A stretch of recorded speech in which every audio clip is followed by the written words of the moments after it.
Brasília em ação. Um oferecimento. Pinheiro. Pensou ferragem, pensou Pinheiro. Você sabe, hoje é dia do Brasília em ação, Marcelo Moraes.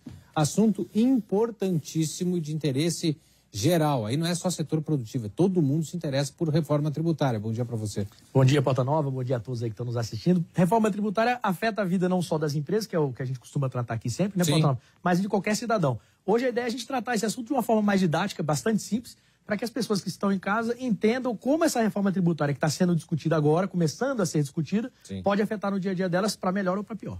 Pois é, sempre se fala em reforma tributária. É o tipo da reforma permanente. O pessoal está sempre discutindo. Eu acho que eu ainda andava de fralda e o pessoal falava em precisar fazer uma reforma tributária.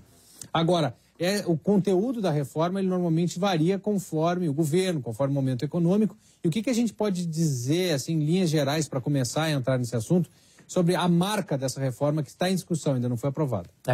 Bom, a reforma tributária, como você bem disse, eu já acompanho isso no Legislativo há mais ou menos 20 anos, e há 20 anos que se discutem várias reformas. No final da discussão, sempre vira uma mini ou uma micro reforma, ou seja, começa de uma discussão muito abrangente, vamos revolucionar, vamos mudar tudo, e acaba no que a gente chama no processo legislativo de o possível. Uma pequena reforma mudando 1 ou 2 pontos da tributação, da cadeia tributária, desonerações, etc., então fica uma coisa bastante pequena. É bem provável que essa seja um pouco diferente, porque as propostas todas que estão tramitando, elas caminham no mesmo sentido, que é unificação e simplificação da cadeia tributária, né? Sim. Porém, nenhuma das três trata de desoneração da carga tributária, que é uma coisa que a gente vai ver um pouquinho mais para frente. Certo. Agora, como é que funciona exatamente para você que não está tão familiarizado? A gente tem uma estrutura tributária muito variada.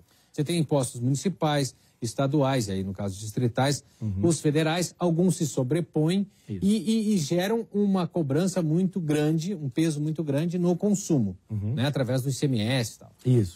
E a ideia da maior parte dessas propostas é tentar, sem usar o termo exatamente, eu vou usar o termo para exemplificar, cair mais ou menos a lógica da CPMF, que é quase uma unificação, é um imposto que seria mais abrangente e simplificar. Agora, o ideal é não construir um novo imposto, e sim eliminar alguns e criar outro. O que eles estão propondo, Paulo, a gente vai ver nos slides aqui, é juntar vários impostos num imposto só, simplificar. Então, não importa para o cidadão, para a empresa, se ele vai pagar PIS, PASEP, COFINS, ICMS, ISS, ele vai pagar um imposto só que vai ter um nome novo. Uma contribuição sobre bens e serviços, imposto sobre bens e serviços, cada proposta chama de um nomezinho diferente. Então, é simplificar essa proposta. O grande problema, na nossa opinião, é que nenhuma dessas simplificações traduz-se numa reforma, numa diminuição da carga tributária.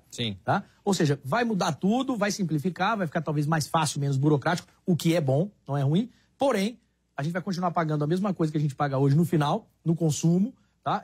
Todas as propostas levam para o consumo, tá? Para desonerar a cadeia, ou seja, desonera a cadeia produtiva, o que é bom também, porque o custo do Brasil para os produtos fica mais barato, mas o consumidor final, que é quem está nos assistindo, vai pagar essa conta cheia lá na hora de comprar o produto. Pois é, a gente sabe que se tem uma área do governo que tem garras e elas são afiadas, é a tributação, e sempre foi, né? Esse é o grande problema, né? Por que não reduz a carga tributária? O custo do governo é muito alto, as contas do governo, como qualquer um de nós em casa, né? As contas chegam, o governo tem que ter a receita vem da arrecadação de tributos majoritariamente, né? Com isso, ele não pode reduzir essa receita porque as contas dele já estão feitas. Tá? Então, eu não posso receber menos. Então, eu posso dar uma simplificada, arrumar algumas coisas, né? Melhorar a relação entre os entes federativos, União, estados e municípios, mas eu não posso perder receita. Então, se eu tirar de um setor, eu vou colocar no outro. Vai compensar no outro. A gente tem um depoimento primeiro do presidente do Sindicato das Empresas de Contabilidade falando sobre esse tema, né? Isso. O Marco Aurélio, ele é um contador aqui da cidade bastante conhecido, fala sobre esse tema e é importante para as pessoas entenderem a visão dos contadores, principalmente os empresários. Porque ao mudar, após a aprovação da reforma, muda muito a nossa forma de arrecadação empresarial. E ele vai falar um pouquinho sobre isso. Vamos assistir então. É óbvio que a cobrança do PIS e COFINS sobre apenas a área final do consumo está sendo aprovadíssima. Porém, a área de serviços está vendo isso com muita negatividade, porque há um aumento real da carga tributária. Outro aspecto dentro do projeto da reforma é a cobrança de imposto de renda sobre dividendos, sobre a distribuição de lucros, que é uma modalidade hoje que são feitas apenas em 2 países, o Brasil é um deles. Bem, se houver o que for acordado, que é a reforma da tabela, né, do imposto de renda de pessoa física, que não é atualizada corretamente desde 1994, há uma expectativa de que haja um equilíbrio. Então, vamos dizer que hoje o valor mínimo para ser tributável está na faixa lá dos seus R$ 1.500, isso passaria para R$ 10.000. Bom, se for dentro dessa expectativa, vai ser todo muito bem-vindo, tudo bem negociado, porque a área de serviços, como nós sabemos, ela produz muita mão de obra. E dentro do que está se causando é a desoneração também da folha de pagamento, que é na última etapa da reforma. Agora, impressionante esse dado sobre serviços.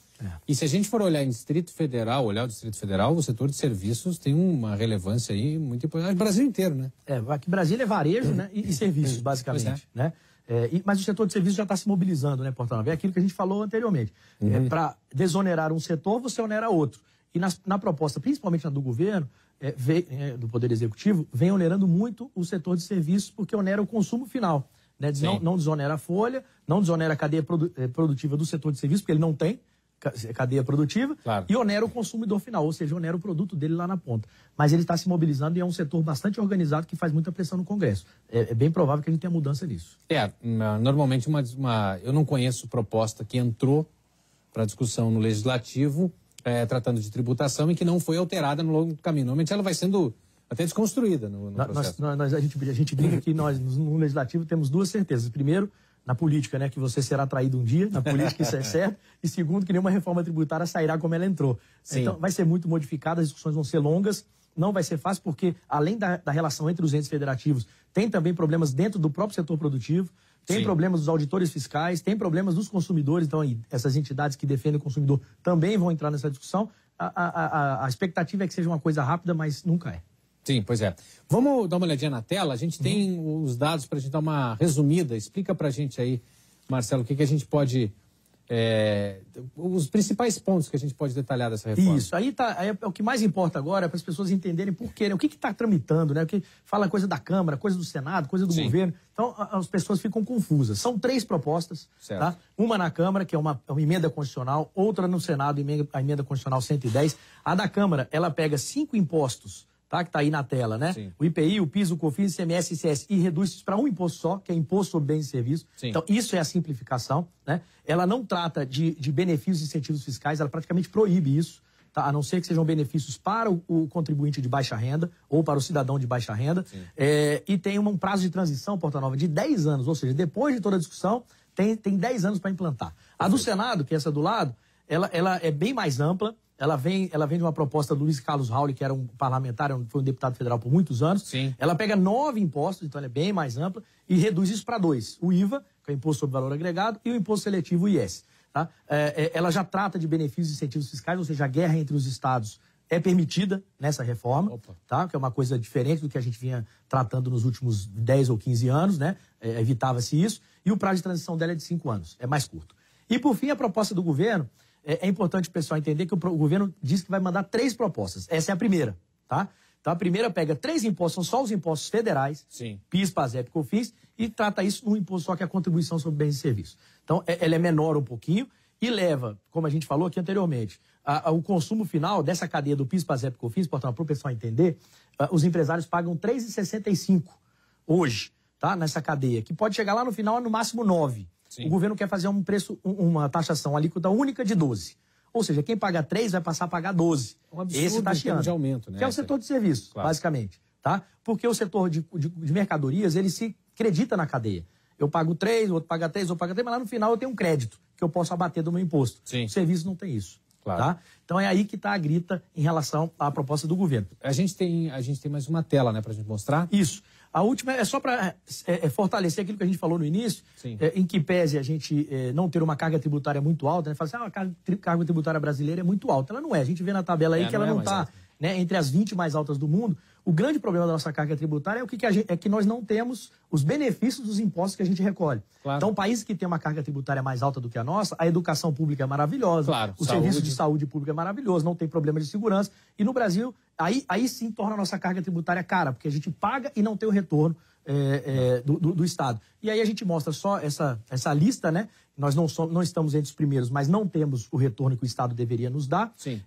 E nenhuma das 3 propostas que estão em discussão, nenhuma delas prevê a redução da carga tributária, que seria algo muito importante para nós. Pois é, ou então se aumenta a carga tributária, se mantém, mas a gente consegue uma prestação de serviço muito melhor do que a gente tem aqui, que é o que se vê, por exemplo, aí no Canadá. Exatamente. Vai ser difícil, né, Paulo? Principalmente no curto prazo, porque nós estamos com um déficit aí desse ano em função dos custos da pandemia, etc.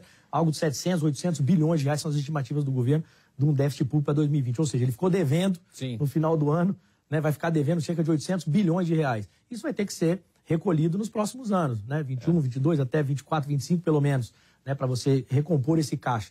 Ou seja, não tem como pensar numa redução de carga tributária nesse momento. Perfeito.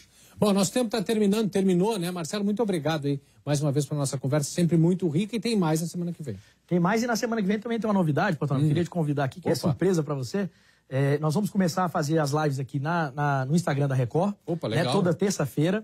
E eu queria que você fosse meu primeiro entrevistado. Queria mudar, né? Vamos mudar. Muito ousado da minha parte, né? Pegar o melhor entrevistador da região centro-oeste e querer entrevistá-lo. Ousado, mas se você... da minha parte, ser entrevistado, Marcelo, mas tudo bem. Se você topar, você vai ser o primeiro. Já está topado, faremos. Então, legal. Depois a gente vai informar o pessoal de casa os horários direitinho. Com certeza.